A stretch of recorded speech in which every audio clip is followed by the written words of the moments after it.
All right. Welcome, friends and comrades, to a very special Emancipation Study Collective presentation on relational frame theory from Benji Schoendorff, who is actually with us in the Domenico Lacerdo study group. And he and I got to talking about how relational frame theory is, according to him, a vital perspective for Marxist and socialist thought and philosophy.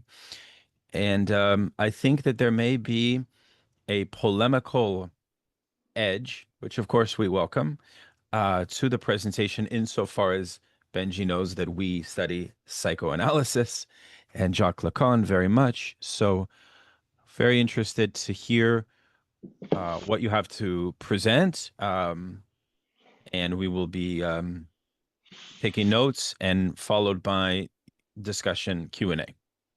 Please take it away. Thanks very much, Daniel.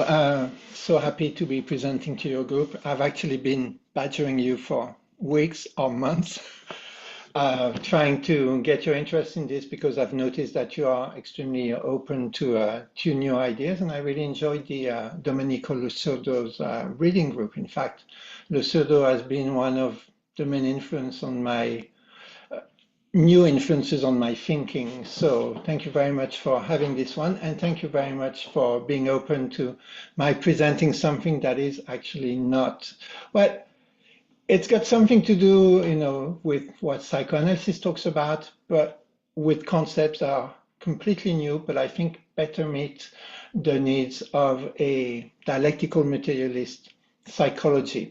I must, of course, confess that as a French person, I ended up having a super negative view of psychoanalysis simply because of my personal experience trying to get help from various psychoanalysts, including Lacanian ones in the 1980s and early 90s, and being very unlucky in that regard. So a lot of my prejudices against psychoanalysis probably come from this. But one thing that may be of interest to your group is we folks who are into relational frame theory, we are seen by our colleagues, our frenemies from the cognitive behavioral therapy world as being the Lacanians of CBT because of our interest, our passion for language and the functions of language. So that may speak to you guys. And again, I have many prejudices about psychoanalysis, and I hate complicated concepts when they don't need to be complicated. But apart from that, all is fine. So let me start this presentation by a quote from Lev Vygotsky, which actually spells out what the program for a scientific psychology could be, and in my view should be. And Vygotsky wrote that we are in need of an as yet undeveloped but inevitable theory of psychological materialism as an intermediate science which explains the concrete application of the abstract thesis of dialectical materialism to the given field of phenomena. The given field of phenomena being psychological phenomena, which Marx and Engels didn't really give a full account of because when they wrote, psychology hadn't emerged from Western philosophy as a discipline in itself. So they stayed in the field of philosophy and not psychology, which wasn't a thing at the time. But what's happened with Western psychology, it's actually inherited a lot of the questions and of the limitations of Western psychology. First amongst this one is the problem of dualism. Oh, that went too fast. Clearly, kind of immediately, immanently, mental experience appears to us as being different from physical experience, which has led many thinkers to adopt dualistic views. There are different essences. On the one side, there is the mental essence and the material essence, or the spiritual essence and the material essence, the brain and the mind. And this has been part of Western psychology from the beginning, and very much after Descartes, in a way, who saw the world on the material side as being kind of automatons machines that, in the case of the human, were animated by this divine spirit, which he imagined were connected at, in the pineal gland at the back of your brain, but he kind of trusted God to make the connection work, because of course on a dualist account you have to account for the fact that two different substances can interact with one another, that mind can interact with matter, that matter can interact mind, and that problem has actually been replicated in most Western psychology. Today, you find it in the common metaphor of the brain as a computer.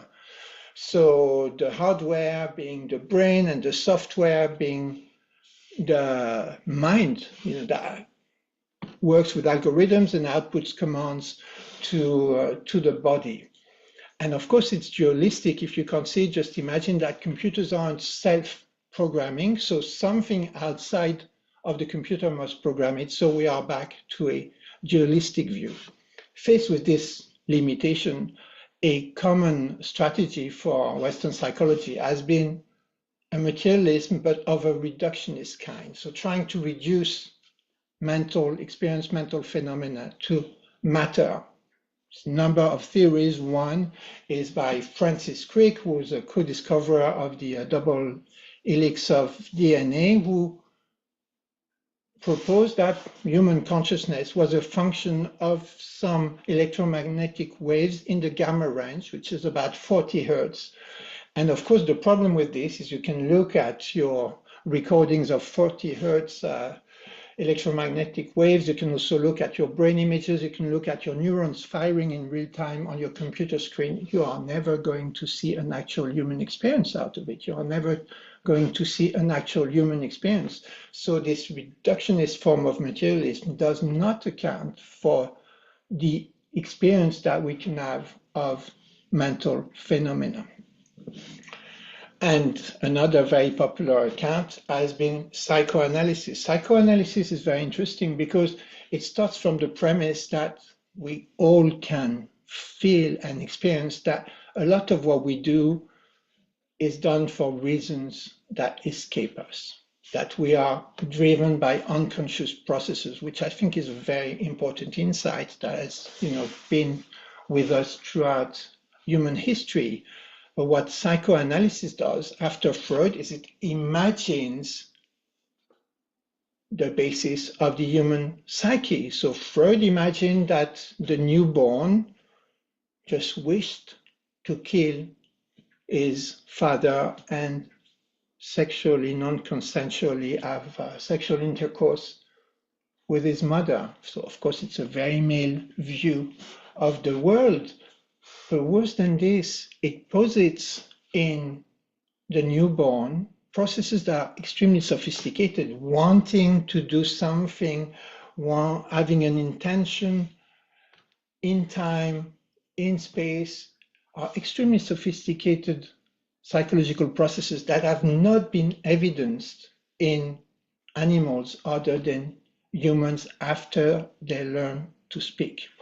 In other words, projecting, speculating about what newborns think and feel is not scientific in the sense that you can't explain how the thinking came. So either you say, well, it's dualistic, it's kind of like the mind, or you go Lacanian and you say it's the structure or language that kind of falls on humanity, but you haven't accounted for the emergence of it. So we need something that tells us how it can emerge.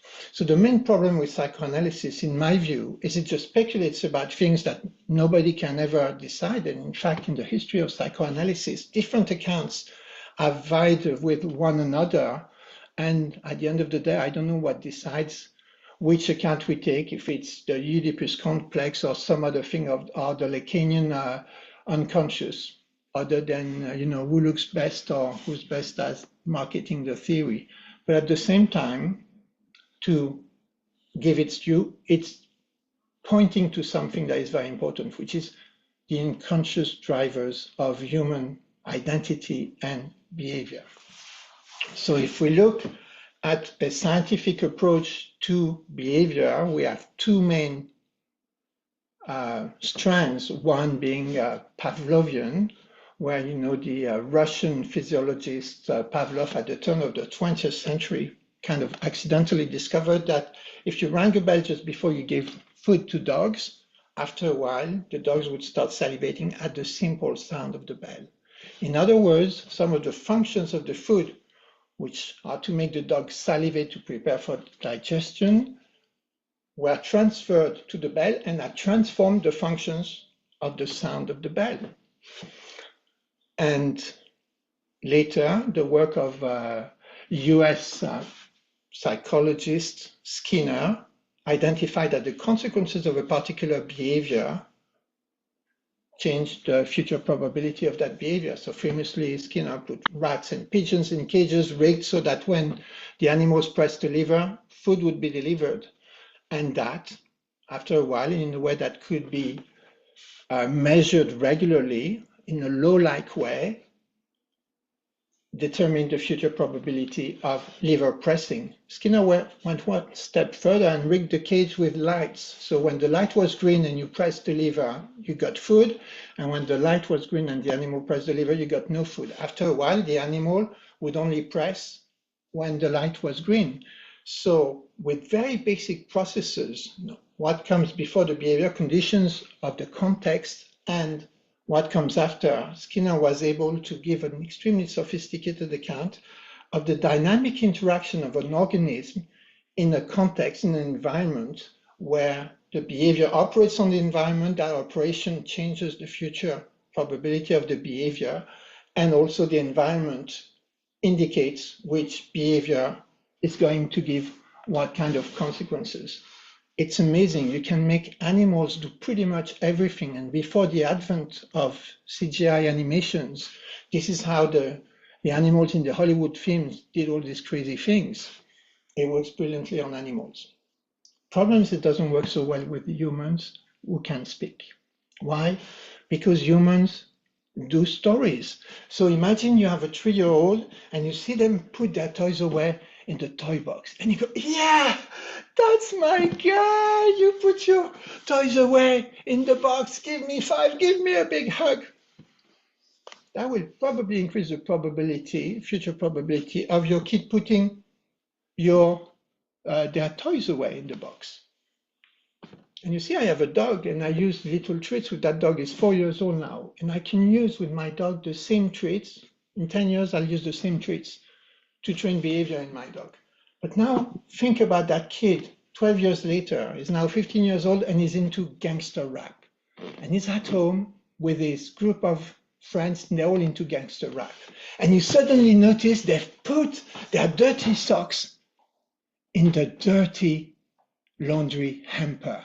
And you go, yeah, you put your dirty socks in the dirty laundry hamper. That's my boy. Give me 5, give me a big hug. The probability that this will increase the probability of putting the dirty socks in the dirty laundry hamper is very low. Why? Because we do stories. And inside the story of wanting to be like a gangster rapper, that consequence is not going to increase future behavior. So what happens in humans? How come we do these stories? How come these stories change the functions of behaviors, change the functions of particular consequences? And this is what we need an account for. And for this, we need to move beyond Skinner, but we can do it with the tools of experimental lab work. And I'll show you how.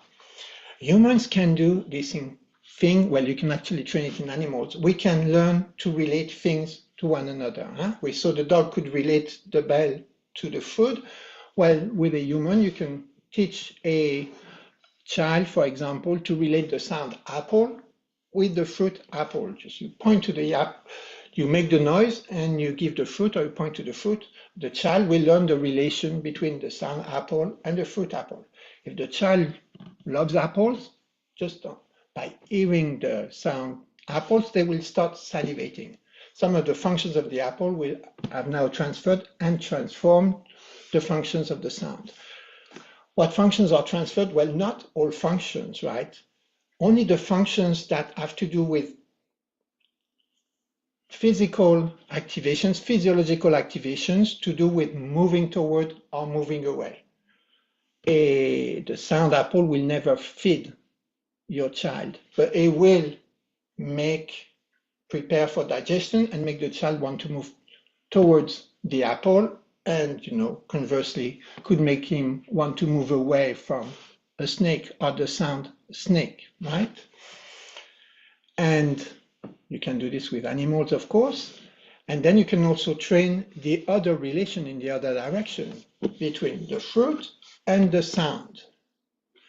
In toddlers before 17 months of age and in animals, you have to train the two relations in one temporal direction. You need to ring the bell before you give the food. If you ring the bell after the food, it's not going to make the relation, right? So you need to train the two relations, and in humans, happens only in humans who become able to use language, verbally competent.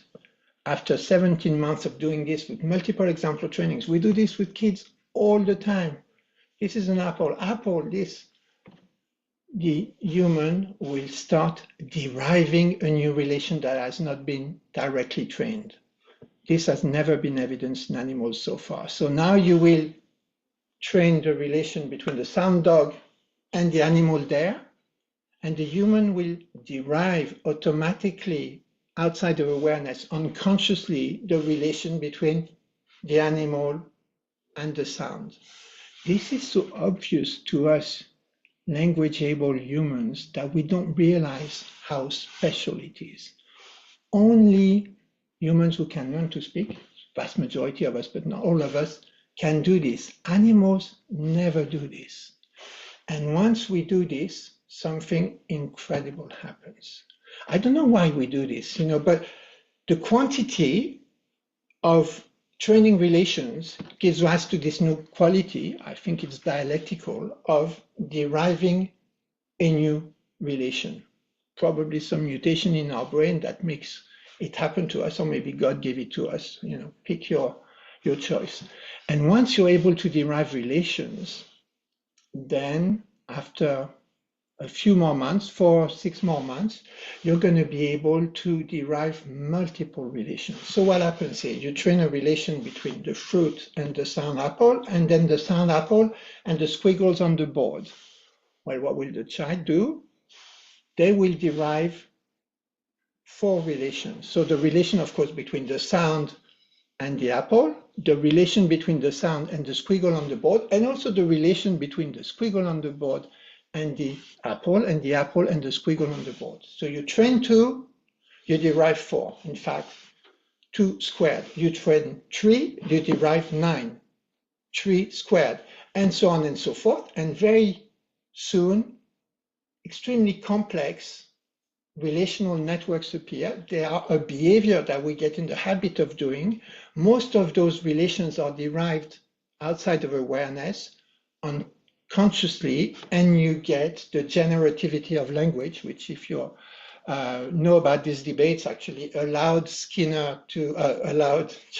to kill Skinner by saying, well, you can't account for the generativity of language. Well, now we can. And inside the generativity of language, we have now accounted for the emergence of language as a result of this dialectical emergence of derived relations, the emergence of complex cognition with these very complicated relational networks. And now let's look at how the transformation of functions work inside those networks. So imagine you're in one of those really weird dreams. I'm autistic and all my dreams are weird, never fun. And in this weird dream, there is this weird rule that you need to move forward. You cannot stop, you have to go forward. And suddenly in the dream, you come to this fence with 2 doors. And before you take one more step, you hear a voice boom. Behind the left door awaits your worst nightmare. So of course, preparing to go to the right, but before you take your first step, the voice booms again. And behind the right door stands a stuk. Any questions? You go, yes, I have a question. What's a stuk? A stuk is like your worst nightmare, only worse. So now there's a good chance that you will do what? You will take the left-hand side door. You will move towards your worst nightmare, the one thing you would have done everything in your power to move away from as a result of what? Of just putting in a relation of comparison, in fact, worse than this relational network you call your worst nightmare with this thing, the stuk that doesn't even exist. And this is the power of transformation of stimulus functions through relating. And we humans do this all the time. In fact, for verbally competent humans, it is the basic unit of behavior.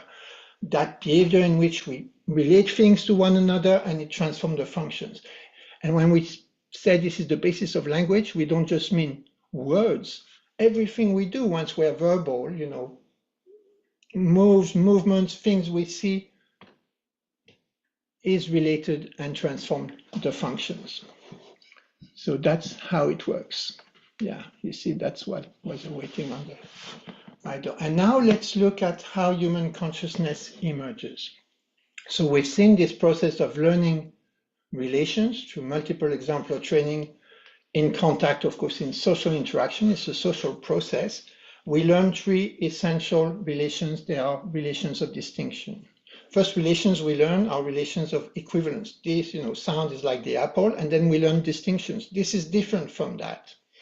And then we learn other relations, temporal relations, and other types of relations. Well, three relations of distinctions are essential to the emergence of what we call human consciousness. The first one is a distinction, a spatial distinction between here and there, being able to do that distinction. Again, we are trained by multiple exemplars, by the people around us.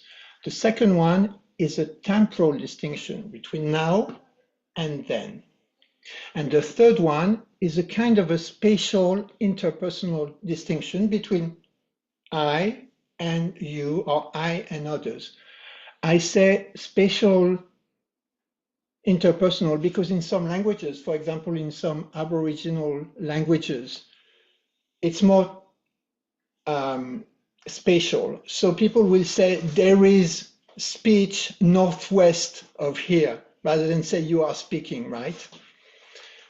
But it's the same kind of distinction. And once those three, we are able to produce these three reliably, these three relations of distinction, emerges this perspective of I here now as distinct from you there then.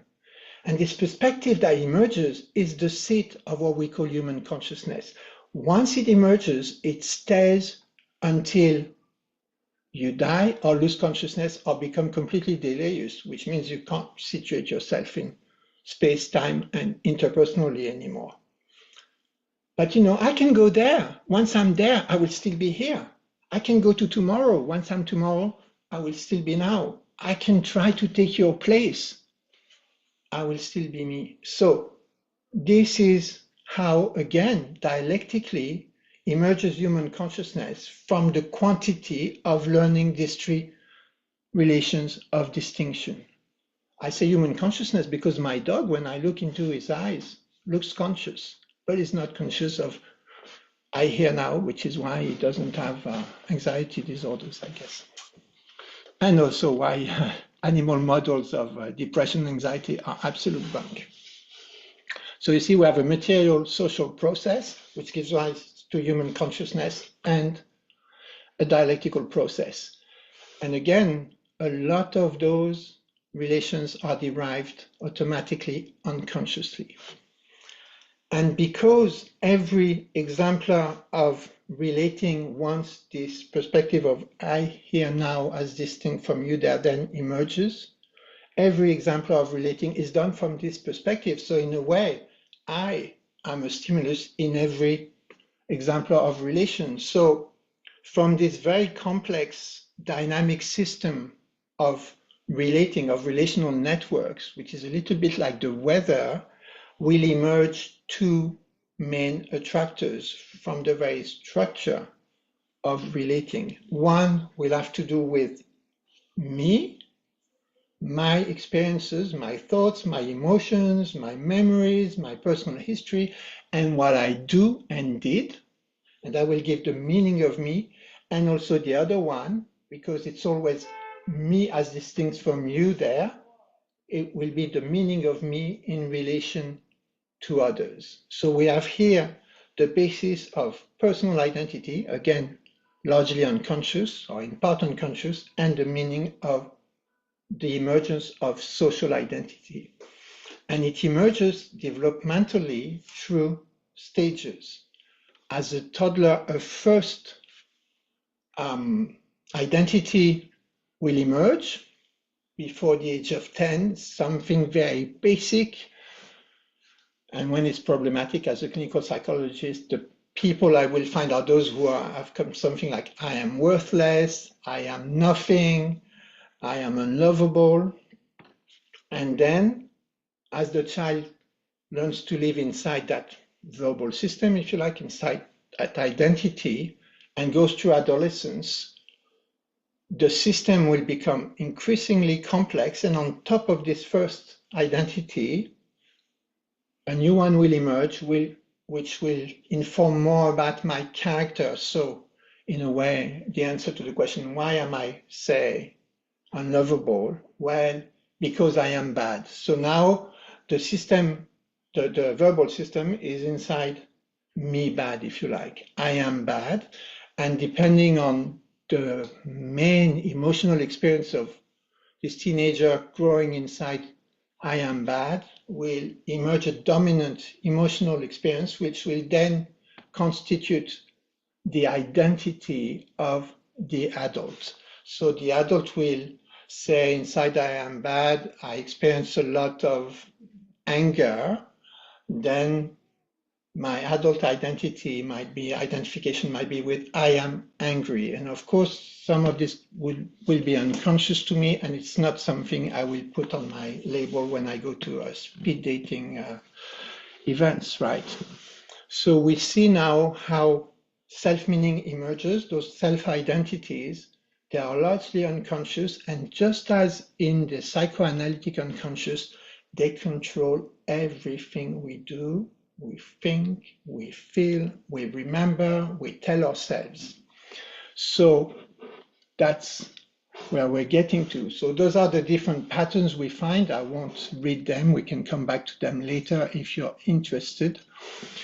And when the essence, the essential, the first identity is something along the lines of worthless, unlovable, invisible, nothing, or not special, we become trapped inside verbal systems that basically say that we are not equally worthy as others. So in my job, I see more people who are inside systems who say they are less worthy than others. And when you live inside a system that says you are more worthy than others, then you become a politician, a policeman, a Zionist, or a Nazi, or a supremacist, or all these kind of things. But eventually, you are inside a system that makes you or others as less human than you because you don't share in this equal human worth, which now brings us to a more political point because we learn to relate, we become conscious in interactions with verbally competent humans who themselves are living inside verbal systems who have a largely social dimension. So you have a social identity which interacts with the individual identity, and a large part of that is unconscious. And of course, you can then extend Marx's point that the collective unconscious, if you like, the collective identity will reflect in any epoch the ideas and the interests of the ruling class. So through the material interest of the ruling class, you have a material interest in promoting identity systems of unequal human worth, supremacism, racism, classism, and all the other forms of dominations. And so finally, that tells us that if we look at it in this way, it opens the door to what I believe could be a new liberation psychology based firmly in science, and that will go at the heart of the dialectical contradiction at the bottom of every single system of meaning, which is the contradiction between the fact that as I learn to relate and to distinguish me and you from social interaction, I both recognize myself and yourself, myself in you and you in me, and distinguish myself from you. So there is at the bottom of the system this move towards granting each other common absolute human worth. You know, when you look into the eyes of a newborn baby, if you're not a completely fucked up racist, you can see that this is just another one of you. This is another one of you as a human, fully worthy, regardless of potential, past, family, ethnic origin, or what have you. And verbal systems inside of which we become easily trapped, which are those comparative verbal systems that go to the heart of fundamental human worth and dignity. So that tells us that if we want to have a psychology that rises to the challenge of not just interpreting how psychology works, but changing the world and changing psychology, we need to be able to connect to that common humanity that resonates with each and every one of us. You know, when the people from Gaza make proclamations to the free people of the world, they are speaking to the part of us that recognizes equal human worth, because you can't extinguish it. You can't kill the spirit of resistance.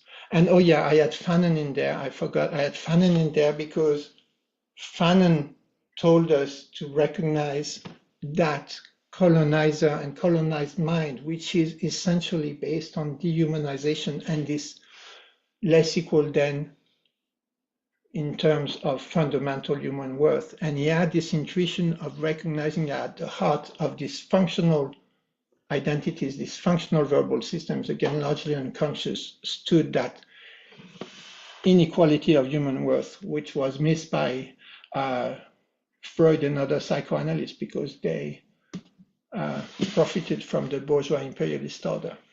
So if we go back to the quote by Lev Vygotsky, I think we now are on the way to develop a theory of psychological materialism, because I have based my presentation on material process that can be observed. It's an intermediate science because it's halfway between experimental science in terms of you can see experimentally in the developmental lab those processes, but it's also halfway to social science, because when it comes to the material interest, then you're back into a Marxist analysis and your material class interest. So you straddle the two. It's an intermediate science, therefore, and it does explain indeed the concrete application of the abstract thesis of dialectical materialism to the given field of phenomena, or at least I hope I give you an idea that it could.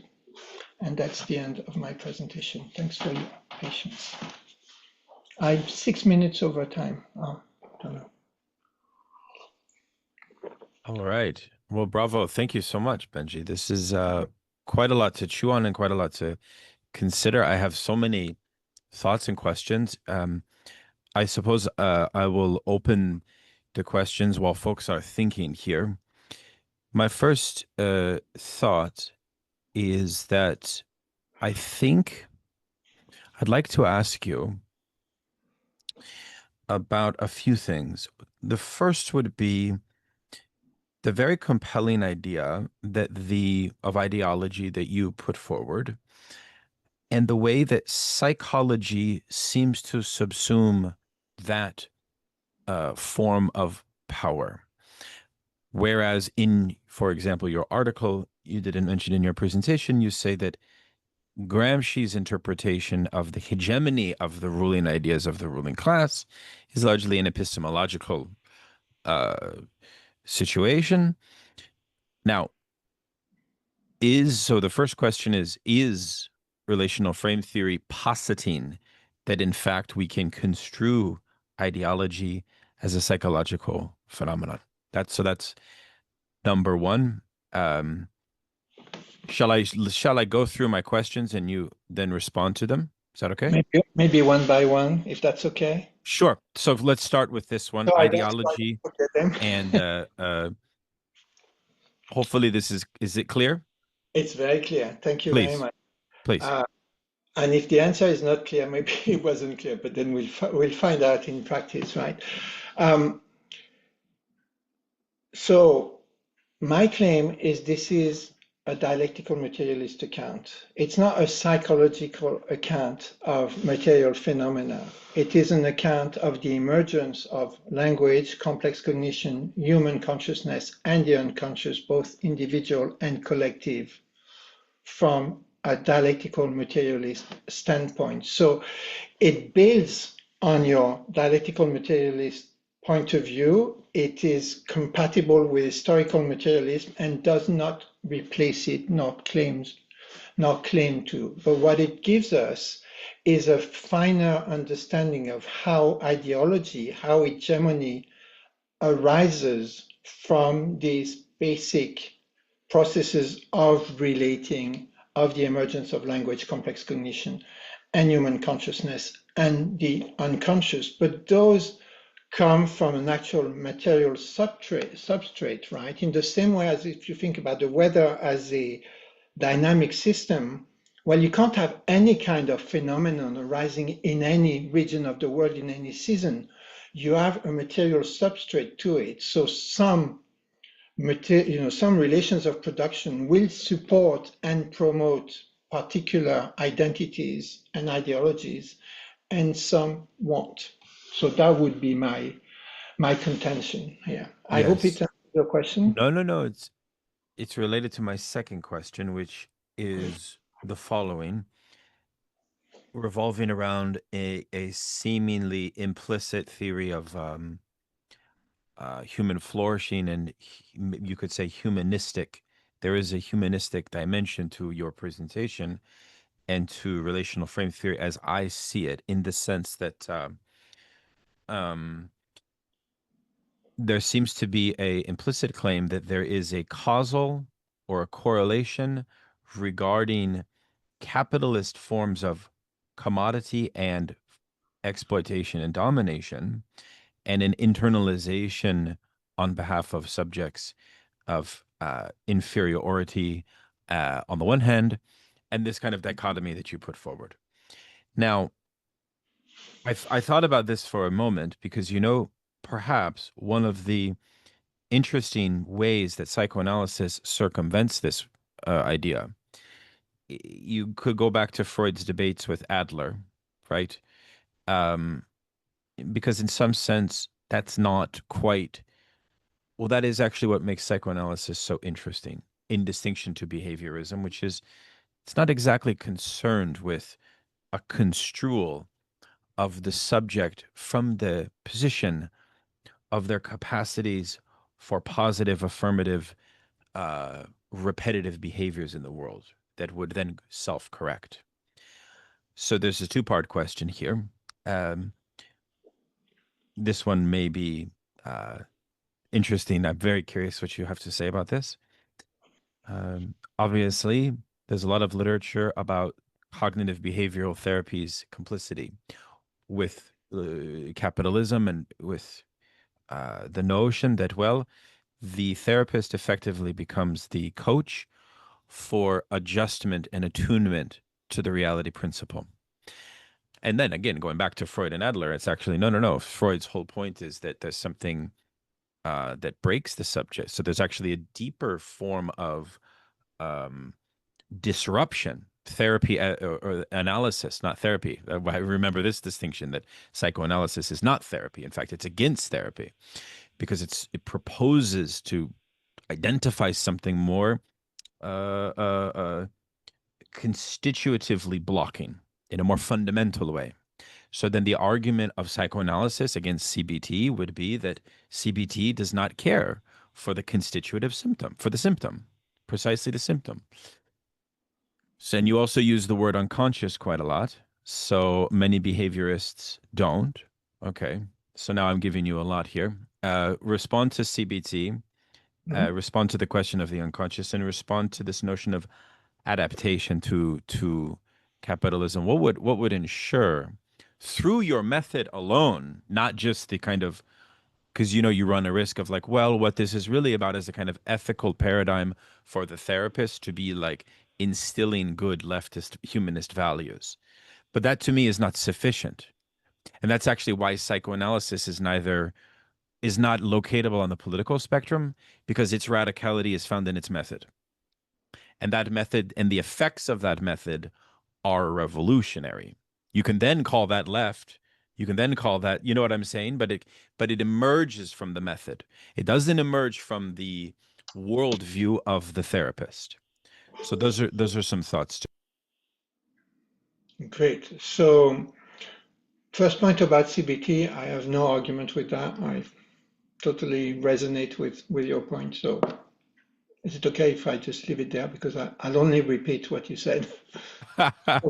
Well, it's very dominant. It's so dominant in the world, no? I mean, it's one of those systems that's dominant but lacks legitimacy. It's an interesting form of power when you have power but no legitimacy. It's a very sad place to be, in fact. But go on. So, I do therapy for sure. Now, how you define it is an open question, but I'll tell you how I define it. I define it as dismantling those systems of meaning, those identities that stops the person from self-determining, right? So you dismantle, you go the other way around. You start with the manifest layer, then you go to the character layer, then you go to the essence layer, and you get to the place where the person is able to recognize that what they either to had realized about themselves in the sense that it was them, it wasn't a thought they had about themselves or a belief, it was really them, it was inside of this that they lived, was just a product of their history. And they can now, of course, take their history with them, but reach that point of self-determination. And there, if you look at the collective side of this, well, you have the same point in decolonial approaches where you dismantle the system of the systems of colonized minds, colonized and colonizer unconscious until you reach the point of self-determination. And in my approach, I don't give any content to that self-determination. I trust the person to self-determine on an individual level in the same way as I trust the Palestinian people and any colonized people to self-determine. I'm not here to say you should do it this way or that way.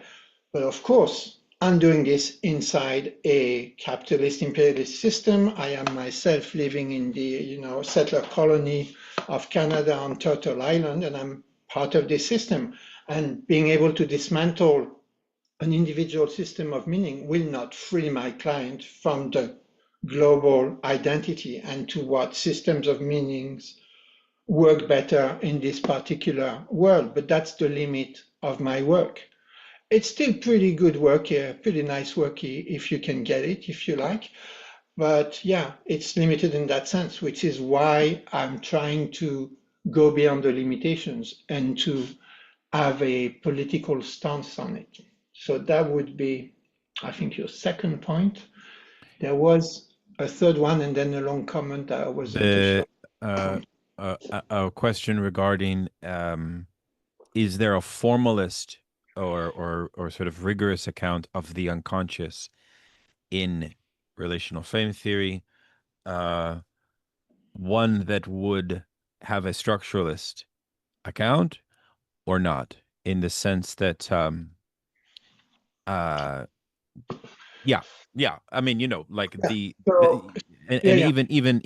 even from there, uh as you were just articulating it, you write about a lot of a criticism of this notion that psychoanalysis relies upon an unverifiable theory of essences, and that then is tied into its reliance upon myth, and that then you could then derive a criticism of the even though I don't really think that this is a compelling criticism, that the myths are a kind of imminent reflection of the European subject, and the Oedipus myth is distinctly European, and so on.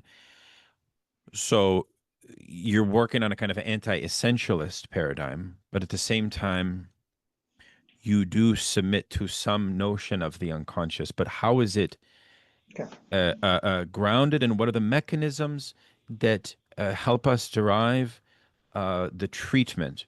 And also, we probably should ask a little bit about the treatment and the method of treatment, and um, what constitutes the end of analysis.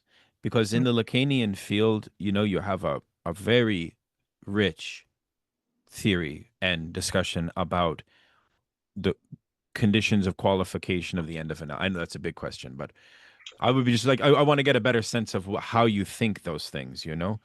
I'm just Okay. trying to learn as much as I can about it. Excellent. So, to your first point, the criticism of psychoanalysis, the fundamental one is the following, is that it posits as the substrate of the human psyche psychological processes that have not been evidenced in the subject it speculates them to have. The newborn does not think, does not imagine, does not desire in the sense that we do, because those processes haven't yet emerged from what? From this ability to derive relations. And once this, you don't have in all humans, there is a portion of humans who are not verbally competent. Well, you can train those humans to some high degree using Skinnerian methods and give them, more adapted lives. But it's only those who can language, which are those who can derive relations, that then go on to develop this human form of consciousness and therefore an unconscious. So if you like, the emergence of the phenomenon of interest comes from this material social process of learning to relate, and eventually the emergent quality of deriving relations. And this is where it all starts.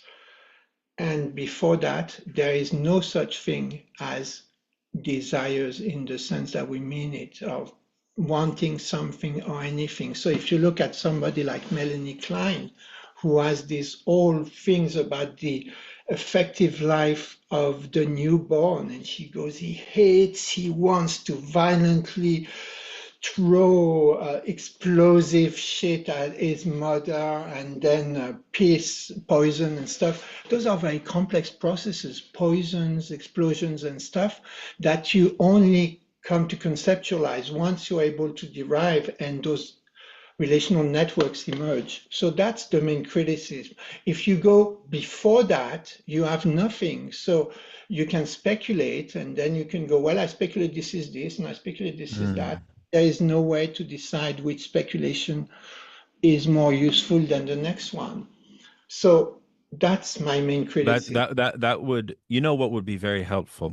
I would like to see a line by line criticism of the Fort Da example that Freud develops in Beyond the Pleasure Principle, regarding the fundamental theory regarding the independence and the cultivation of the desire of the child through the repetition of playing a game with the mother to unconsciously prepare the child for their own independence. Yeah.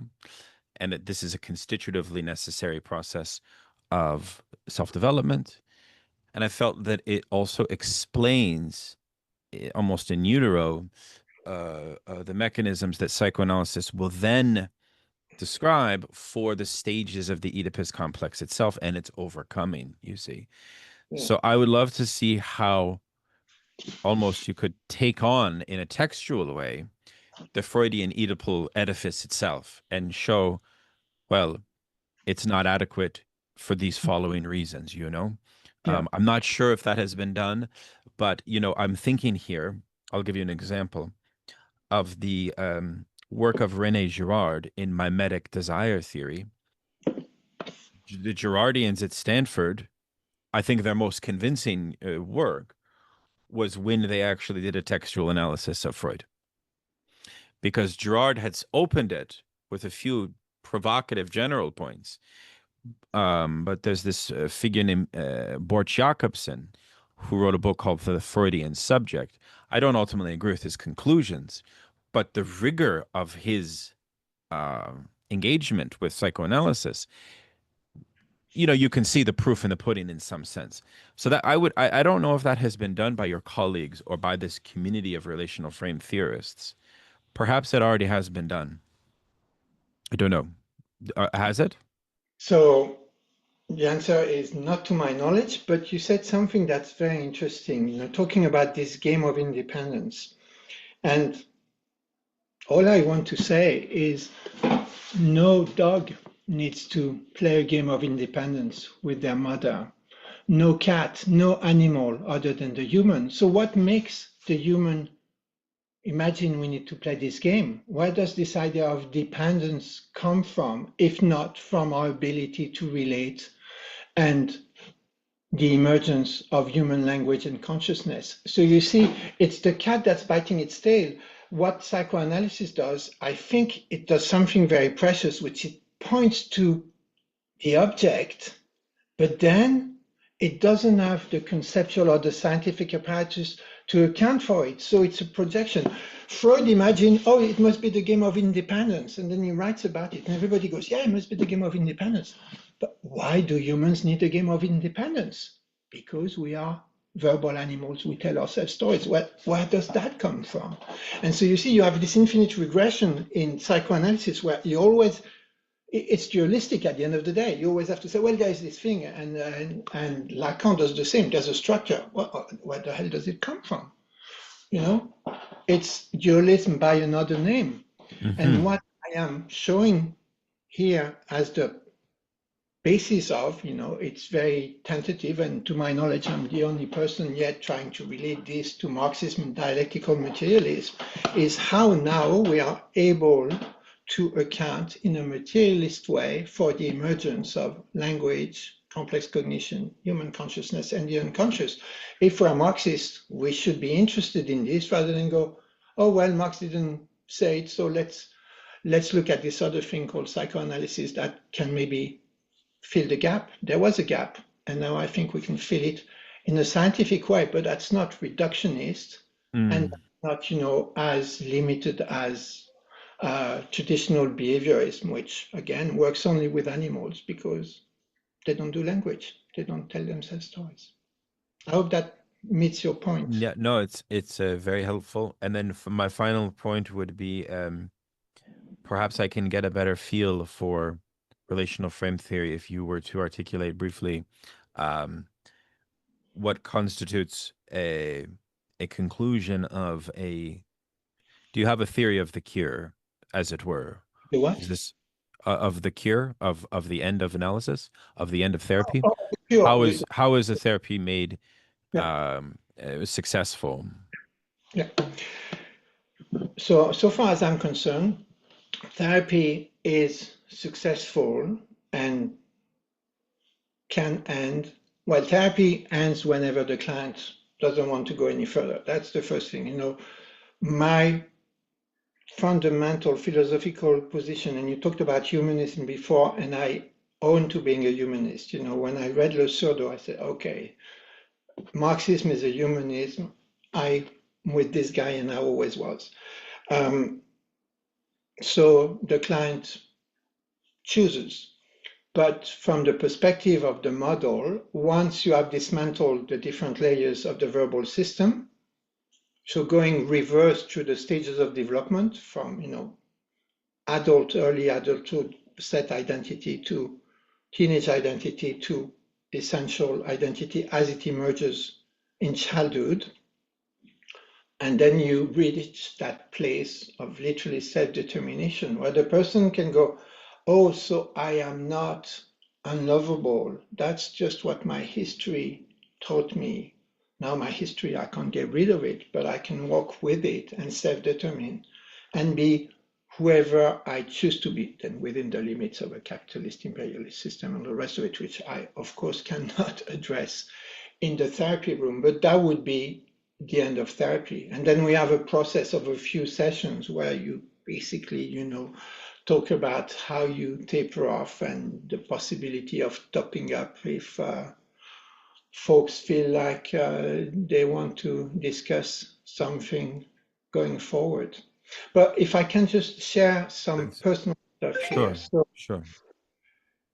relational frame theory has been around since the 80s, about, it emerged about around 85. And there is a form of CBT supposedly based on it called acceptance and commitment therapy, which I've written about and used for a long time. But what I presented to you is what is known as updated relational frame theory. And basically what happened is they got a grant to go and study at the University of Ghent in Belgium the actual links between the theory and the therapy called acceptance and commitment therapy, because it was never clear. You could never use the theory to guide your therapy. And what they came up with was this new unit of human behavior that includes the relating, i.e., the meaning, and the active responses, what makes you do, think, and feel. And from that emerged that new model of human identity. So that is pretty new. That's less than 3 to 4 years old, and it's still in the making. The form of therapy that is based on it is very new also, and it's emerging. I have been personally using it in my clinical practice for the past 3.5 years, and I've also experienced it on myself. And over the years, I have tried many different forms of therapy, and this is the one that, I can say solved it for me. Like whenever my system was something as was, I am unlovable, I am bad in the sense of being evil, and I am angry. And now, sometimes it will sort of reactivate, but I see it and I go, oh no, that's not me. But I know where it comes from. I can take my history with me. I don't need to deny it. And I'm not into, no, I'm not bad, I'm good, or blah. It's just like not me. So, and I am So, whoever I am. so my final Well, question, no uh, choice, if that's yeah, answer. that's very helpful. Thank you very much. Final question. I find Jacques Lacan's general criticism, and you can criticize it perhaps in hindsight as casting too big of a net of what's called ego psychology, which is a huge branch of psychological practice, as you know. What does he say? Well, ultimately, he believes that it's founded on a methodological basis that, curiously, not only has the problem of adaptation that I mentioned a moment ago, which itself situates Lacan as something like eager to produce a subject that would be non adaptable, which is itself powerful for Marxism, I think. But more pointedly, he believes that ego psychology in general produces a subject that will struggle with forms of what Lacan calls imaginary aggression.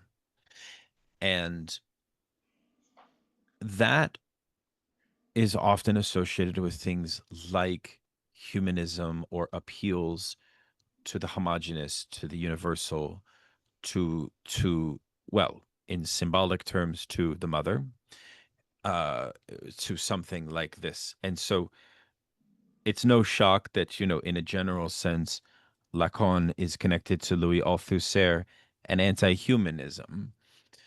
I don't mean to be too cute, but it is true. You see the point. Like there is a kind of association one could make to anti-humanism and his criticism of ego psychology. And that's why I have uh, been critical of humanism, because one of the things I didn't mention is that, as you know, uh, the ideas of the ruling class, even though they're in a state of disarray and decadence and illegitimacy, and we should be able to take advantage of that, right? As on the left, even though that's the case now, it's also the case that they can be in a state of a projection of humanistic values. Think of the time of Barack Obama. Barack Obama is doing the same activity to the immigrants. He's just not using a sadomasochistic media display of it. He's killing just as many people in the Muslim world through the drone program, but he has a humanistic psychology. Sure. So I'm skeptical of humanism. I'm skeptical of ego psychology. I'm convinced of Lacan's criticism in that regard. And I wonder if my question is, do you find Lacan's criticism of ego psychology convincing? Yes or no? Not really. Well, it's kind of hard for me Sure. to answer that question because I guess I don't know enough about it. The entrance ticket is too expensive. Like what little I have read of it, I can't make heads or tails of it. I'm glad you can put it in words because when I went to read Lacan, I couldn't understand a single word. And when I listened to some of his conferences, whenever he was asked a question, he answered something that to me made no sense. So it's very hard for me to know what it is. And from what I've read from others, many people say, well, he says one thing and it's opposite.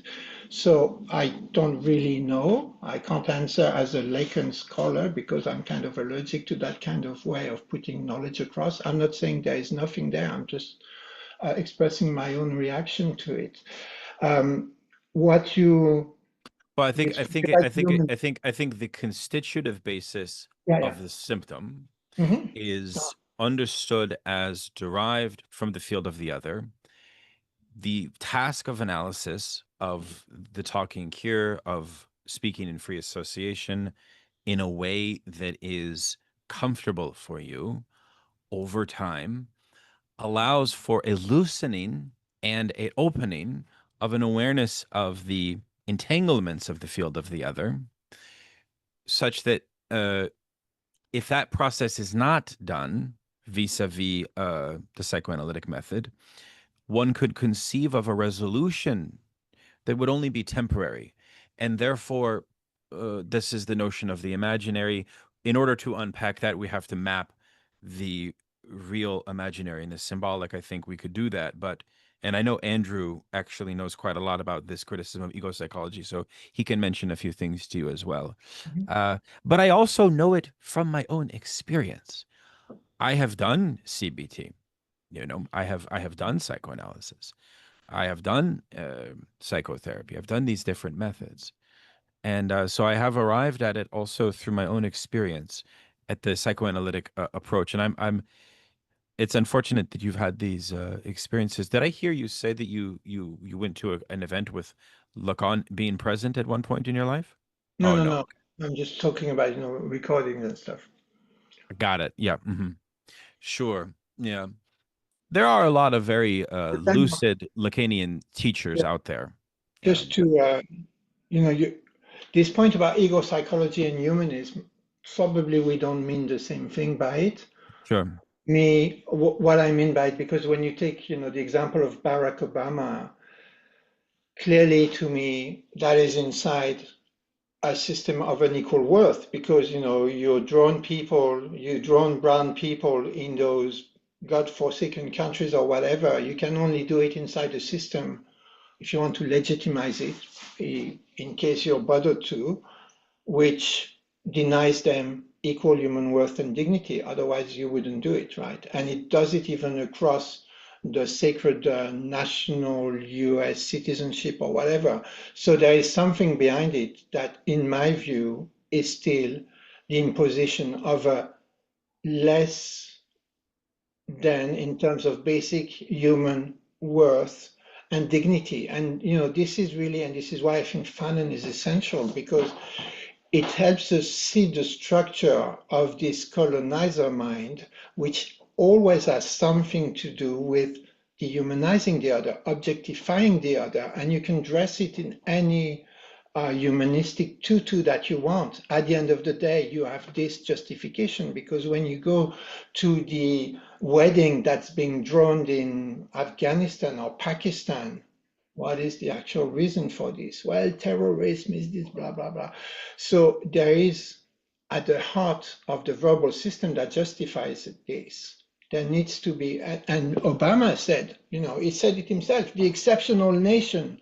We are, they have to have it. They can't just go, we are like everybody else, because if they did, all Obamas that they are, the whole system would, in terms of its justification, crumble. Yeah.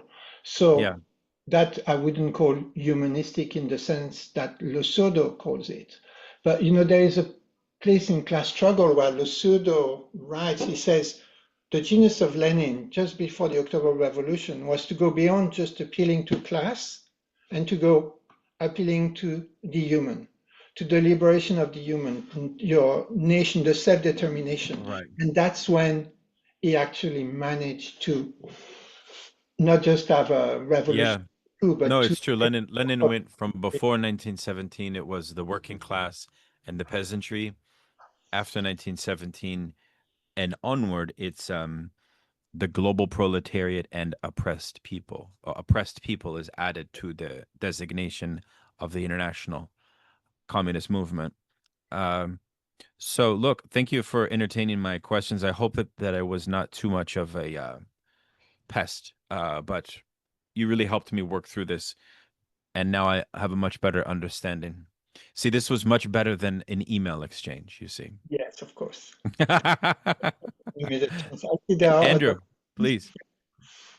Hey, Thank you for that wonderful presentation, Benjamin. I mean, I share some of the same sentiments like Daniel, but you know, your presentation was really great, and you know, your exegesis of liberation psychology and even just behavioral psychology. I have a open heart to it now, and I hope that you expand more on your work because I think this is necessary. And I think one of the pitfalls, I'm a card carrying Lacanian, but when I think of the pitfalls of psychoanalysis is that it doesn't avow its relationship to science, and it kind of, there is a sort of dogmatism to it. But I will say that, like, I think when like some of your reactions and some of the things you'll say, I do have a question, but I just kind of want to make this short comment that I don't think Freud really posited the unconscious or this fantasy of the Oedipal fantasy onto the baby as like that's where we're born with, but rather that this is sort of advented at the site of repression. And so we could probably get into the intricacies of the problem of repression as a verifiable concept, right? Because, you know, you get people like Wilhelm Reich that will talk about it in the sort of fascistic social way. And for Lacan, it has to do with this notion of the signifier. And I found a lot of similarities to your emergence of consciousness of the I and you, the here and there, the now and then, to be very synonymous with the differential network of the signifier in Saussure and Lacan. But I think the problem that I see Lacanians face is the thing that you pointed out, which how do we account for its emergence? I think right. there are a lot of sophisticated Lacanians that I and Daniel have been in contact with that are trying to account for this emergence. So I just will say that because otherwise it's speculation versus verifiability. What I want to ask, because this was very interesting, you pointed out in going off of the fact about the emergence of consciousness, this differentiation of meanings of relations, in the therapy of a liberation psychology that you propose, is it about disentangling the dominance of meaning networks versus, let's say, a theory of affect? Does affect is affect accounted for in this? Or will we say affect is sort of ancillary to the dominance of relational networks of meaning? And with that being said, the last part I want to ask, since you have mentioned that you are also a humanist, and I do actually from Lacerdo, I'm very more charitable to humanism, because I think there's also from reading Althusser a difference between theoretical humanism and practical humanism. Um, is alienation accounted for as merely a part of this network of meaning that capital or a network of relations of meaning that capitalism imposes on us, or can we see alienation as constitutive to human relations? Great. Well, a bunch of great questions. I'll see if I can remember them all. Thank you very much. And I really like your openness to the perspective, and I'm glad I open your heart a little bit to behavioral approaches, and maybe you guys will open my heart a little bit to Lacanian. Oh God, I fear the worst because it's too much like a headache. But anyway, let's see if I can. The first, I don't remember the first point, but I'll take the last one, and then you can remind me of the ones prior to that. But you talked about meaning and affect. From this perspective, and you pointed the fact that the emergence is central, I think from a dialectical materialist point of view, I want to be a dialectical materialist. So I'm a materialist, but I'm not a reductionist. So I want to be able to account for the emergence of qualitatively new phenomena. And to me, it's very clear that human consciousness is such a qualitatively new phenomenon, but I want it to emerge from my material processes. Dialectical leaps, okay, but if it was always there, then I'm back to a dualist philosophy, which I'm allergic to. That doesn't make sense. But what we have is we are used a behavioral approach, but that completely smashes through the barriers of traditional, black box behaviorism to go, okay, so from this behavior of relating that transform functions emerges that perspective human consciousness, those complex networks, largely unconscious, that's changed the functions. What does function mean in that context? I gave you the example of the bell acquiring new functions. It makes the dog salivate. That is a physiological activation state that is correlated with moving towards something, right? When we learn to language, we will eventually call those things emotions, affect, or what have you, right? Because they are those physiological states, and that can be transferred to what eventually become symbols, right? So like you think of a snake and you're suddenly afraid, no thought has ever bit anybody, you see the letter S, you're scared, no letter, etc., right? So in every single instance of human behavior for all the language-able humans, you have those two things. They're conceptually separate, but in fact they're a dynamic unit of relating and transforming the functions. If you change the relating, you change the functions. If you change the functions, you change the relating. We relate everything to everything all the time. We see clouds, we think they speak to us. We see shapes, we see patterns once we're able to language. Before that, we're just dogs, being. And so the answer to that is yes, it accounts for affects, but it doesn't give affects any primacy or anything, because then you're back to dualism and you have to explain where does this thing come from and the emergence of it. So, I like the very tight conceptual scientific framework for the emergence of it, but as in the Vygotsky quote, it's an intermediate science because it emerges from this, but then it jumps over into social science in a sense. It jumps over into historical materialism and the actual substrate from the relations of production. And when you think about how this emerged in humans, it also emerged from the relations of production. There you will find a count that you will find, I think, in, if I'm not mistaken, Sèvres or Lucien Goldman. I'm not very familiar with this literature, but my Marxist French friends are telling me there's a lot of this, or Tran Ductao also, where it talks about, those relations of production trying to use tools and communicate with one another. Well, that will make a lot of examples of putting things in relation with one another until one day some mutation you start deriving relations, and the mutation will be retained because it gives you an adaptive advantage over the, those who don't do it. That would be my view from a kind of purely materialist. And if you want to say God give it to us, I have no problem with that. Just want to say one quick thing for people listening and for this group.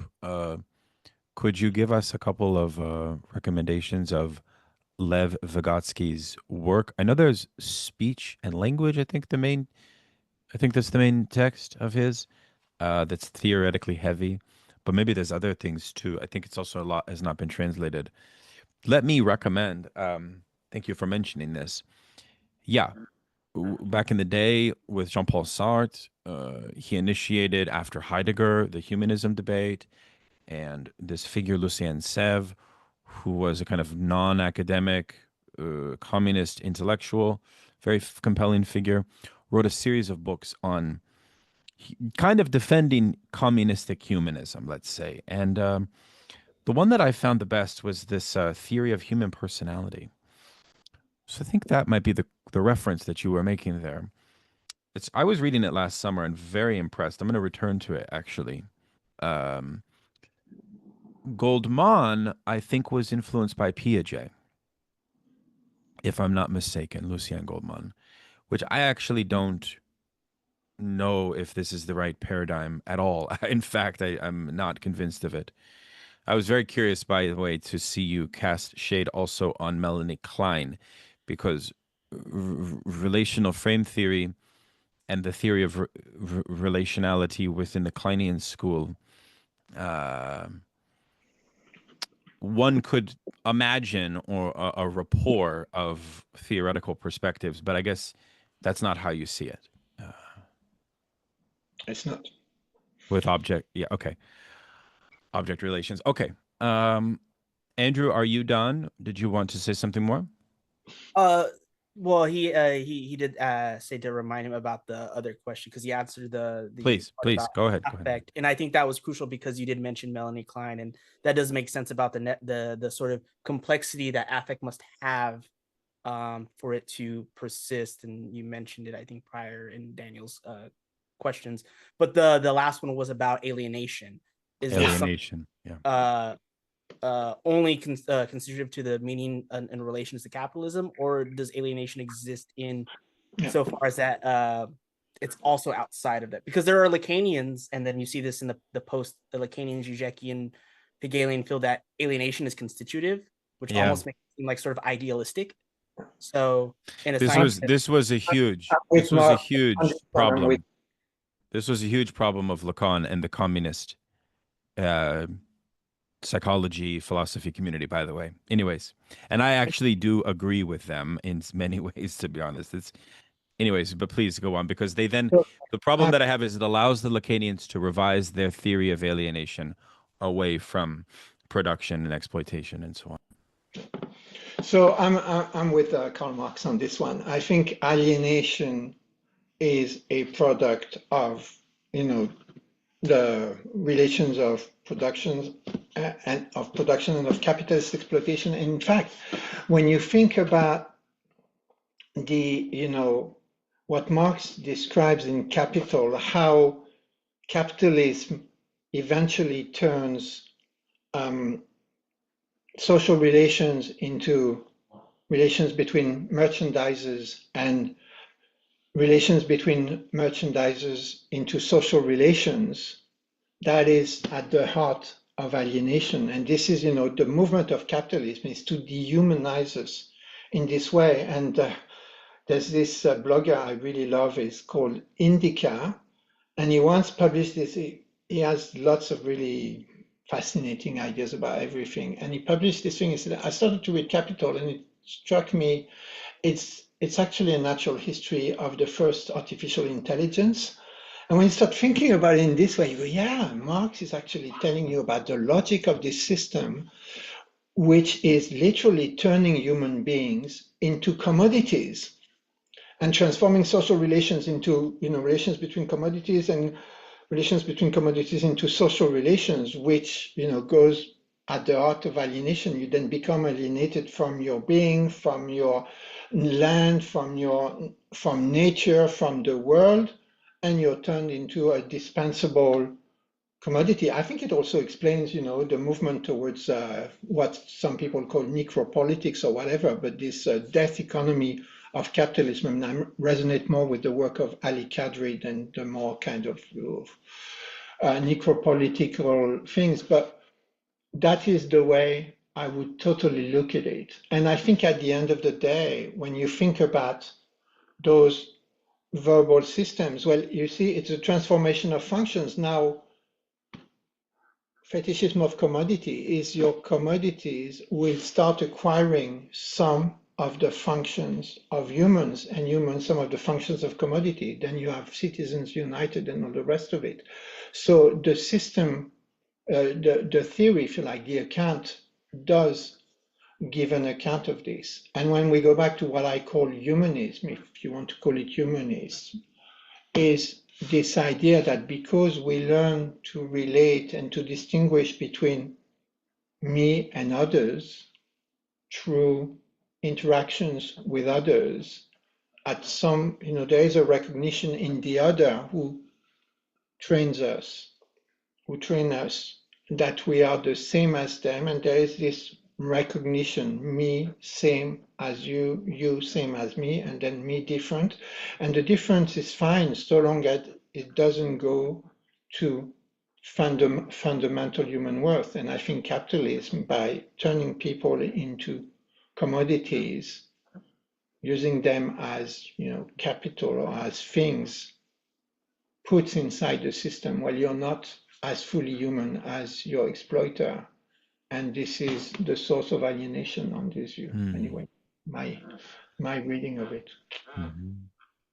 Thank you so much. Luis. I hope that answers your question, Andrew. So yeah, very good presentation. I'm very glad that you mentioned Vygotsky, because I'm planning to read more of his works, and I find here to be one of the main differences between your approach and Lacanian psychoanalysis, because I think that I'm not sure. I don't think Lacan read Vygotsky, right? Lacan was influenced by Jacobson, right? And which, of course, he's not a developmental psychologist, right? Well, Vygotsky has a theory, a developmental theory of how language is fundamental, right? Because otherwise, Lacan, of course, language is central, but already with Freud, right? He understands that Freud has this conception of language as to be central for the preconscious, right? Preconscious thoughts are representations done with language, right? Yeah. So yeah, and of course, Lacan is critical of Piaget, right? So there is a lot of convergence in that sense, right? And I wonder, how do you see this? How important do you see Vygotsky's theory, right, in contrast to Piaget and others? Thanks. Great question, Luis. So just to put the point about Piaget, a couple of you raised him to rest. I don't resonate with it at all. I think it's just, a naturalistic positivist view of stages of development, but it doesn't tell us anything. It's just descriptive, and I'm not interested in descriptive accounts. They don't tell us anything. Vygotsky is more interesting in the sense that, well, the main contribution of Vygotsky to psychology is to say, hey guys, stop focusing on the individual as if you were looking at an island, as if this was your subject of study. You become an individual, you become conscious inside social relations, inside social interactions, inside a community. So that's, the main number one contribution of Vygotsky is to go, hey, wait a minute, psychology is a collective production. And then Vygotsky didn't have the tools to look at the emergence. So he went with two things. He said, well, there is kind of proto-language and proto-concept, and eventually, you know, in interaction with others, the two come together and they form language. And then you sub-vocalize, which is a really good point also. I think that some behaviorists got there, but maybe after him. But the problem is, why proto-language? Why proto-concept? Where the hell does that come from? You know, again, you have this dualistic pool, which you need until you have a theory of emergence that you can base on lab work, you know, on actual reproducible observations. Then we're all going to speculate, and some speculations get us closer and some get us, and they're all kind of looking at the right thing, but they don't have the tool. And one thing that I really resonate with in Marx is, and it's the big difference between Freud and Marx, if you want my opinion, is there is not a single piece of fake data in Marx that Marx himself faked. Whereas in the history of psychoanalysis, when you look at the actual description of clinical cases, and we have the same in all the description of clinical cases on the CBT side, you know, this is not people fake their cases. People just make their case fit their theory. So they're not looking at the actual data, they just make it up from the theory.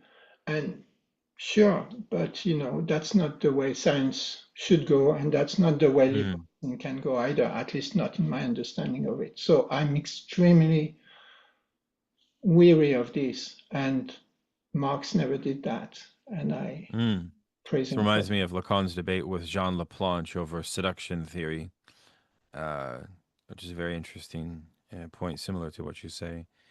Yeah, I think it's compelling. Yes, I mean, you know, it's worthy of. I think there is a tendency for Marxist Freudians or Freudian Marxists and Lacanian Marxists to be quite rigid, dogmatic, and I think your presentation is encouraging us to move out of those boundaries a bit. Matilda. So Matilda is very scary, because every time you spoke in the Le Sourdo group, you gave such incredibly erudite comments that I'm like, oh. But no, I'm actually really looking forward to hear your comments. Yeah, so. It's good to see you again. I feel pretty warm towards your approach in a way. I started reading Lacan and Freud with this group like a year ago or something, and I kind of did it out of anger, because after hearing some, like, especially like the Lacanian, like in the later 60s, when they're trying to like bring Marx into Lacanian language and stuff, and I found it very jarring. And I suppose like I had just been reading like Engels or something, and Lukács or something, you know, just like kind of orthodox Marxist and kind of based in natural science approaches. And I found it all very confusing. Like, I really disliked the category of the speaking being as like a fundamental category, a very ahistorical category. And so I do totally relate with them. The headache of sorting through all of the theory. I do like to read some Freud. I think I like to read Freud, maybe some more of his like popular works.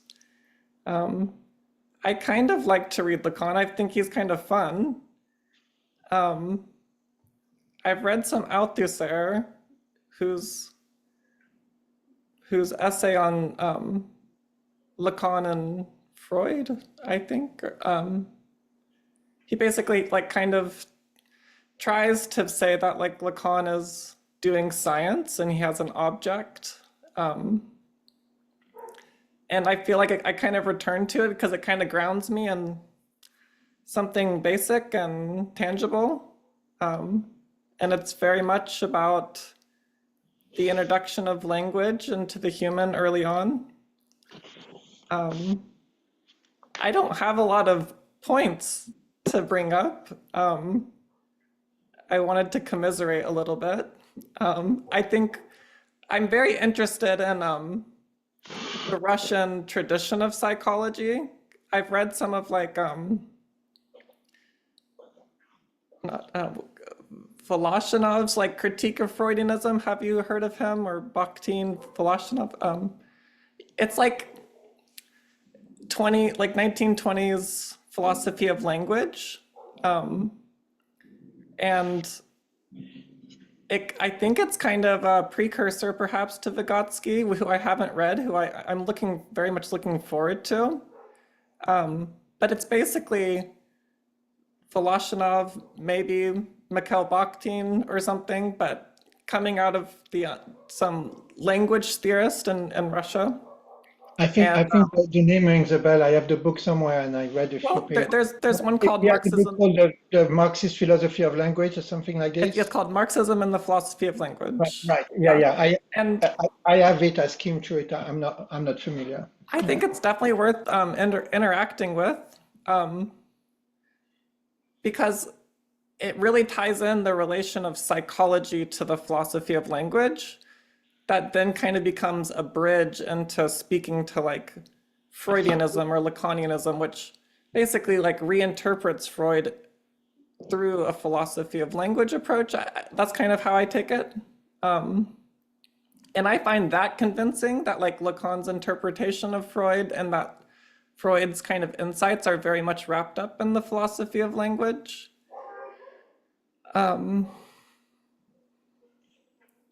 Yeah. I don't really have much else to say. I plan to engage with your work some and read some Vygotsky, and yeah. I have a question to the Lacanians, I guess, like, it seems like, well, like this relational approach is about like being able to deconstruct language. The language is kind of like feedback system that's kind of encrusted in the psychology. Whereas it seems like the Lacanian approach, and I don't really understand what the Lacanian approach is necessarily, but it seems like it's a excavation down to discover language that can't be necessarily changed, or it's like the problem with the person is like they're a bit unhinged from language, and there's these signifiers that, like, maybe I interpret like the neurotic in Freudianism or Lacanianism as like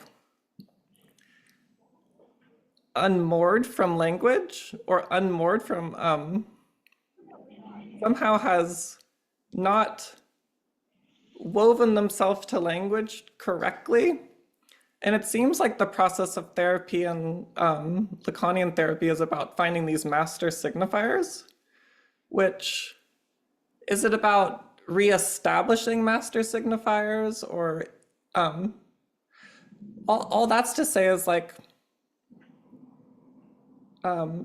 is there this sense of being able to reconstruct oneself's relationship with language in Lacanian therapy, or I'm sorry, analysis?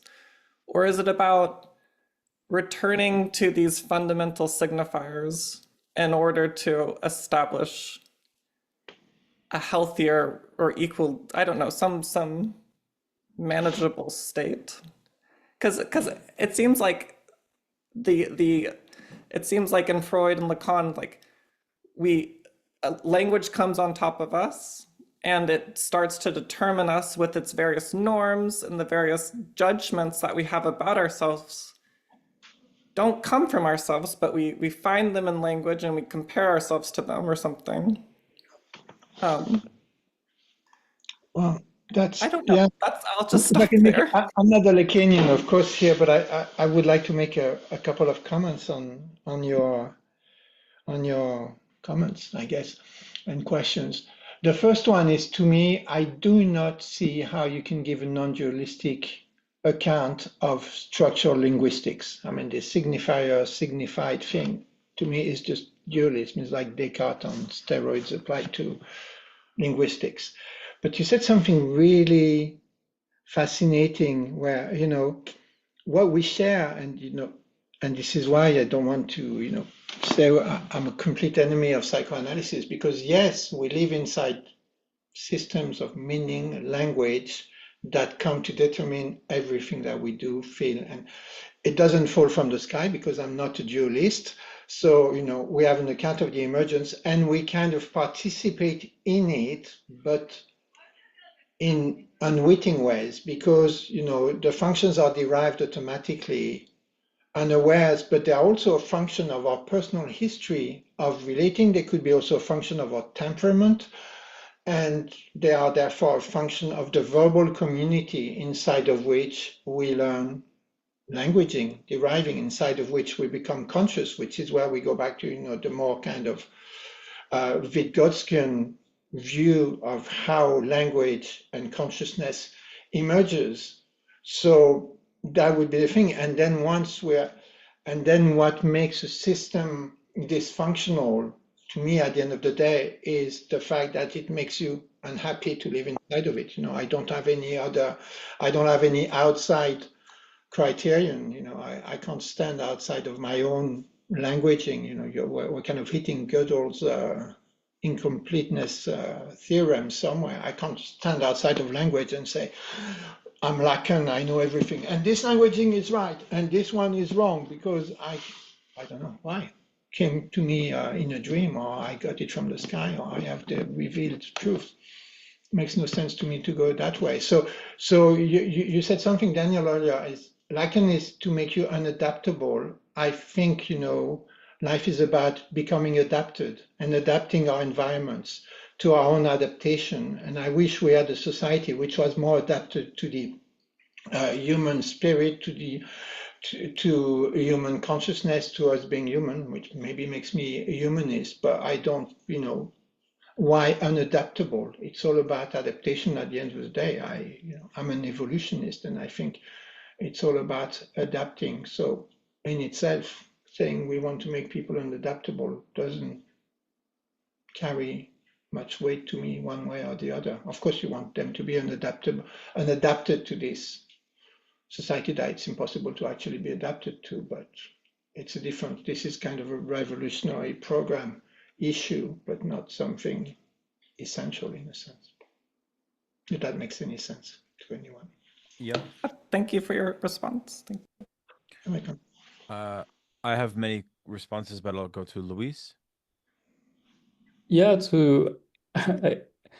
I think maybe this question can solve this problem of adaptation, right? Because the main reason there is a problem of adaptation is not just because Freud wants us to be unadaptable, but because he sees in sexuality the unadaptable, right?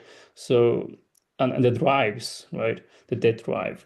So I wonder what is how your theory understands or conceptualizes sexuality, exactly these drives that resist adaptation, right? Yeah. Well, very simply, you know, recently a couple of French writers have tried to evolve a new psychoanalysis based in Spinoza, right? And they decided that the problem was that birth was such a traumatic event that that threatens disintegration, and from that moment, the mode of being, in Spinoza's term, is just trying to reintegrate, basically go back to their mother's womb, and that's the drive. They call this the drive, the desire, the pulsion, they call it. I'm like, what are you guys talking about? Why do you, of course, any organism will move towards some things, move away from other things. That will come with physiological activations because we move, you know, physiology makes us move. And the death drive, the sex drive, and all the rest of it, well, they're just things we move towards and we move away from in given contexts. And we have to look at those contexts and see in which context it's adaptable, in which context it's not adaptive, if that's what you're looking at. But to posit that there are those drives that are always there and can be reduced, to me is either obvious because, human organisms need energy to metabolize just to stay living organism. And for those who reproduce in that way, they need reproduction partners. So they will be moving towards those reproduction partners, and this will come with a bunch of physiological activations that once you learn to relate, you will come to name as emotions, affects, unconscious desires, and all the rest of it. And it can take any kind of direction, and it can become what we're going to call perversions and this and that. But at the end of the day, those are just functions of our ability to language and the fact that it makes us live after a while inside verbal systems.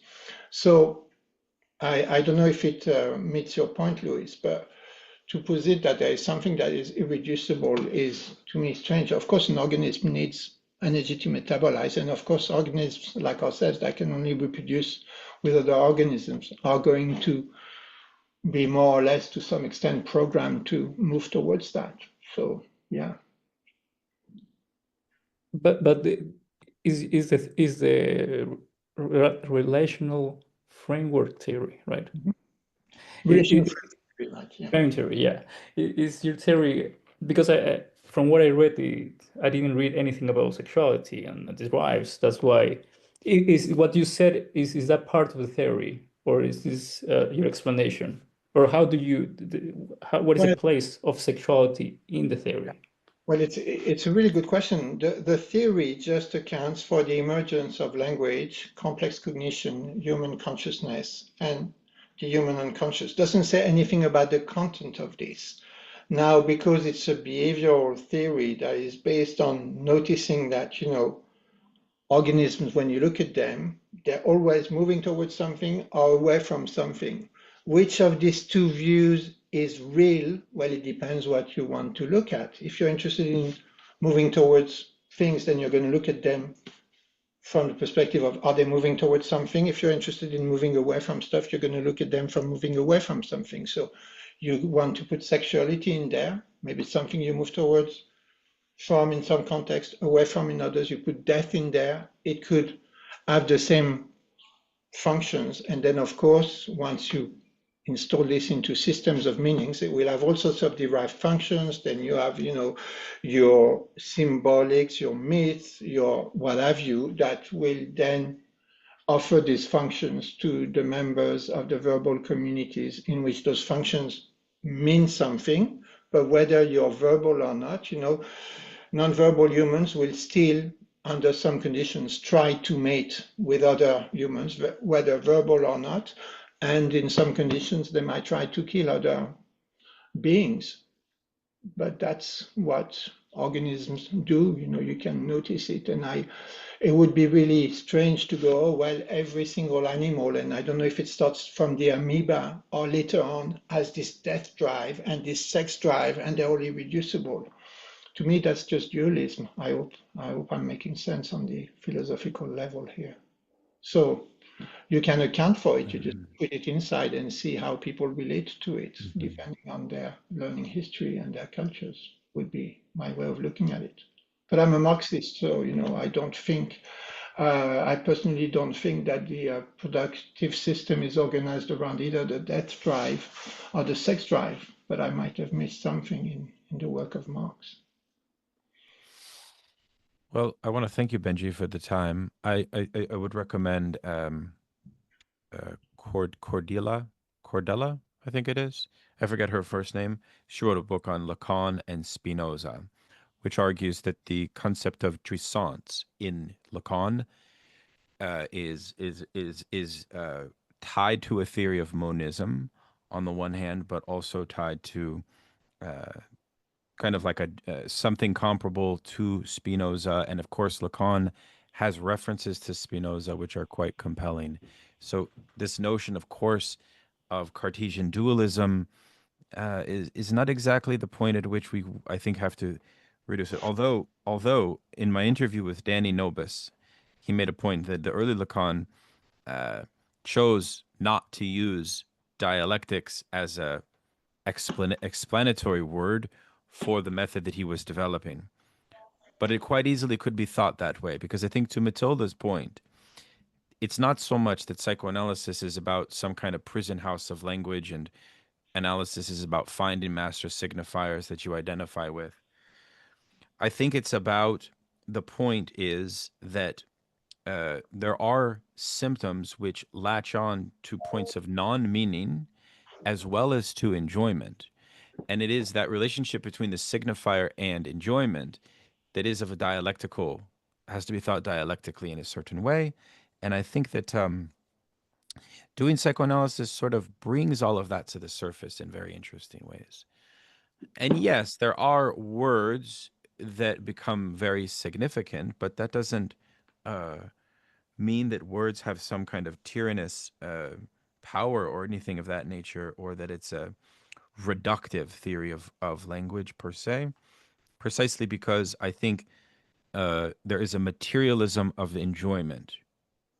And also there is an ontology of enjoyment that Lacan develops, which again, I think you could flirt with this monistic thing if you wanted to ground it that way. It's possible. But I think, look, I really admire the fact that you've encouraged us to think this old Soviet line in dialectical materialism with psychoanalysis. And I think more research needs to be done in this way. And also, maybe, it is up to us Marxists that have a strong interest in psychoanalysis to perform that research, because I don't think that there's any real demand for it within the university system, unfortunately. Very few outliers.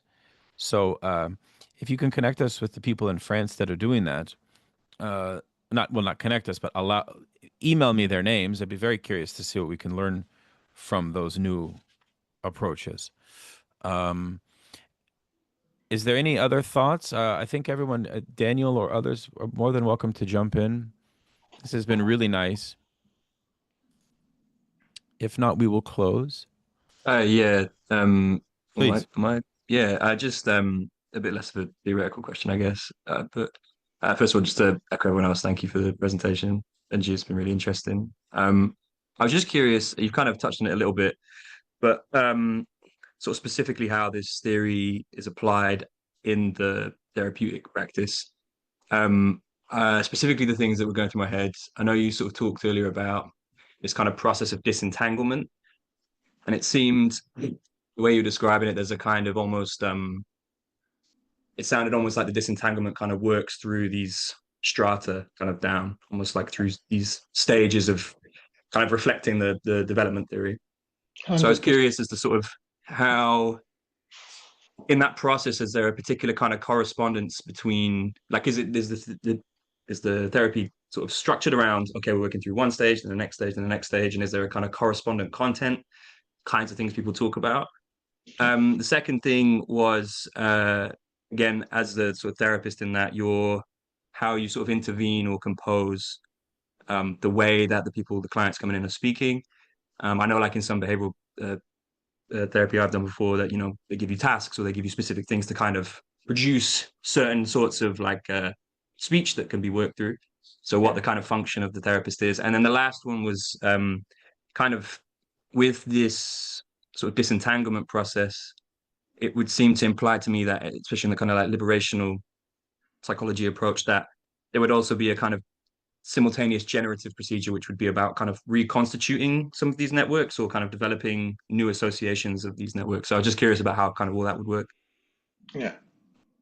Great questions. Thanks, Daniel.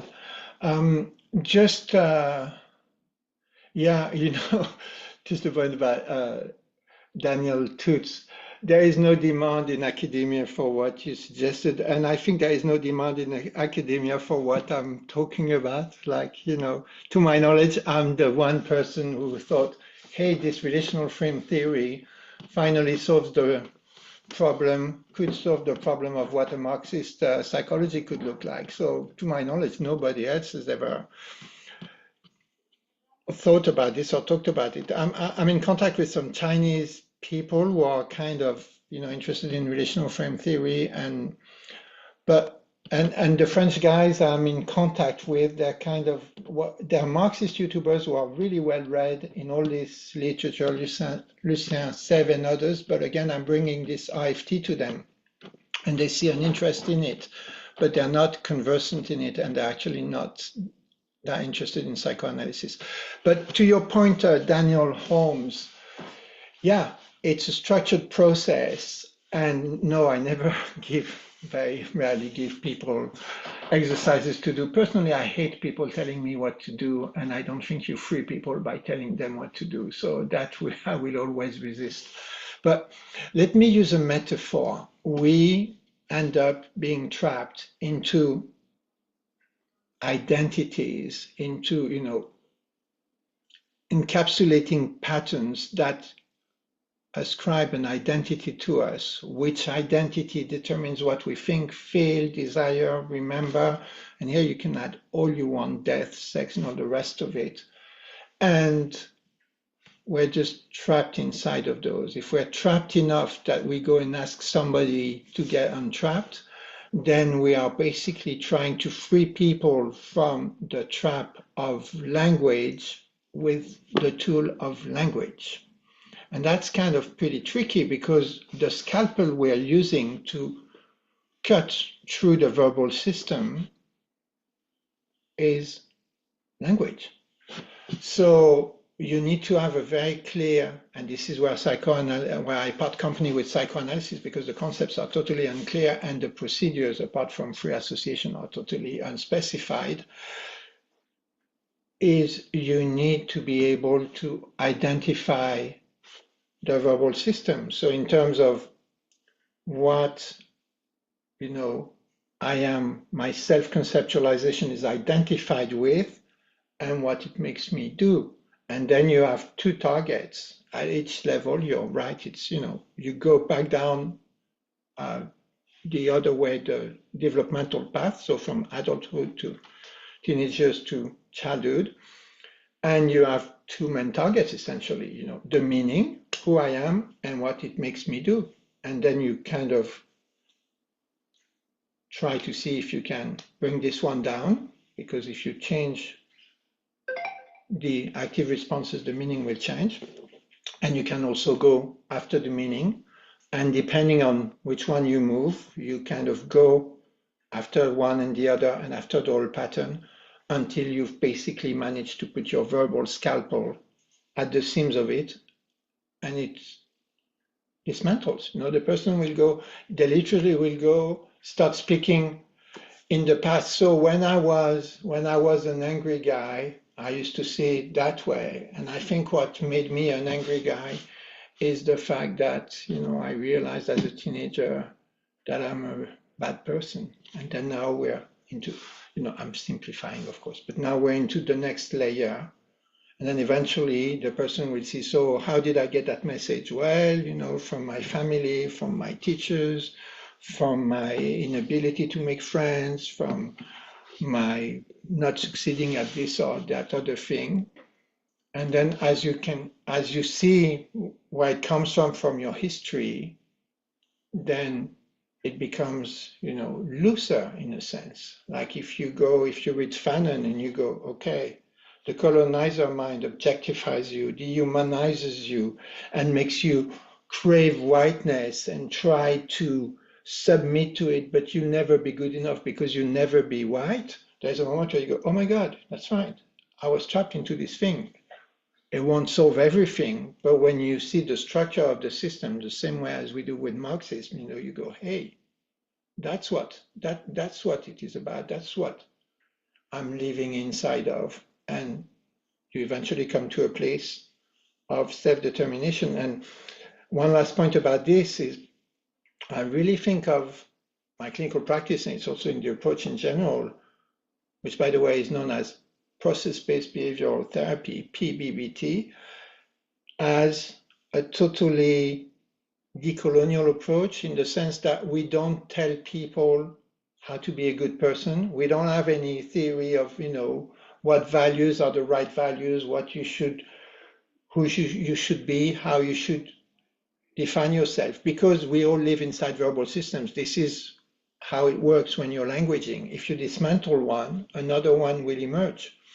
And I'm not here to tell people what verbal system that they should live inside of. I'm here to dismantle the dysfunctional ones, the ones that keep you tried, that give you a very profound sense that you can't be yourself, that you can't live your own life. And once those are dismantled, I trust you 100% to be yourself. The same way as I, trust the Palestinian people to self-determine. I'm not going to go there and go, yeah, but only if you do it that way with this particular political group that I resonate with or whatever. Yeah. I hope that helps, Daniel. Yeah, that's great. Thank you. Thank you. Welcome. Yeah, that's really nice. It would be nice to see that how this all develops. I wish you the best of luck, Benji. It's really exciting. Thanks for speaking to us this evening, and hope everyone joins our Jameson group. We're about halfway through, which is amazing because we spent 4 sessions on the first chapter. Yeah, you're more than welcome to join, by the way. We're reading Frederick Jameson's The Political Unconscious. I keep on voting for stuff that you guys don't choose. When my vote wins, I'll probably come back.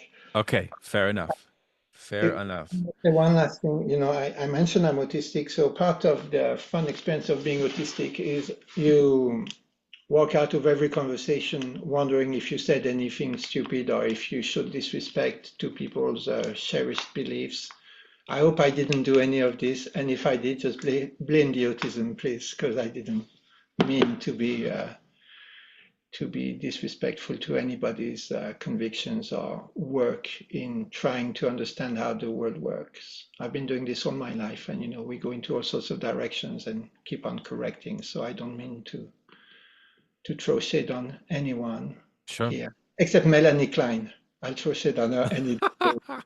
She's such an evil person. I mean, if somebody came to me and said, I think my 6-month-old baby wants to kill me, wants to throw explosive shit at me and poison me with their urine. Thank God I'm not a psychiatrist, because I would probably dose very high doses of antipsychotics. And if they, no, but my baby is schizoparanoid, I'll go, maybe it's not your baby. Maybe it's you, Melanie. You need a big hug that you need. Benjamin, Oh my God. Are you in the Discord? I am not. I don't. I just wondered if there's a way I could contact you. Yeah, I'll give you my email. I might join the Discord. Why not? Somehow I kind of meant one day, but it didn't happen, so I don't know why. Okay.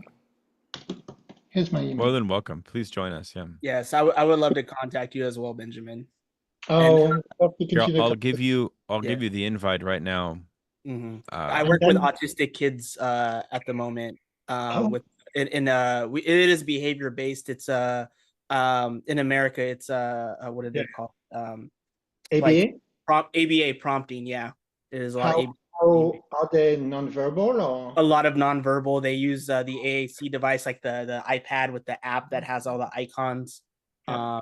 And the one that I work with specifically, he's autistic. He's got OCD and pica, so he eats like non-edible things. Yeah. So there's a lot of like physical prompting and very verbal. Well, that's another. Sorry, you can stop the recording now. But that's another field where relational frame theory has done wonders, like in the